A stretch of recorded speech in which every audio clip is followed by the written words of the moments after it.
Marketers, here's the truth. Your customers don't think in channels. They move from Instagram to email to your website all in a single journey. The challenge? Figuring out how all those touch points connect. That's where omnichannel analytics comes in. Most reporting is siloed. Social metrics here, email open rates there, paid ad dashboards somewhere else. But when you look at channels in isolation, you miss the bigger story. Was it the TikTok ad that drove the purchase or the abandoned cart email? Omnichannel analytics connects data across every touchpoint, online and offline.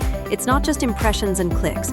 It's about how interactions combine to drive conversion, loyalty, and lifetime value. Here's the tip that makes it actionable. Choose one North Star metric. For some brands, it's lifetime value. For others, retention or average order value. Don't chase 50 metrics. Align every channel back to one unifying outcome. Take Nike. By unifying mobile app engagement, in-store sales, and email campaigns, they focused on lifetime value. The result? Smarter spend and stronger customer loyalty. And it's not just retail. Healthcare brands are connecting patient data across apps, visits, and contact centers. SaaS companies are blending CRM, social, and product data into one unified view.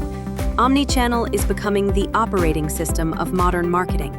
So if you're already data savvy, stop reporting in silos. Start building omnichannel journeys tied to one North Star metric. That's how you turn analytics into growth.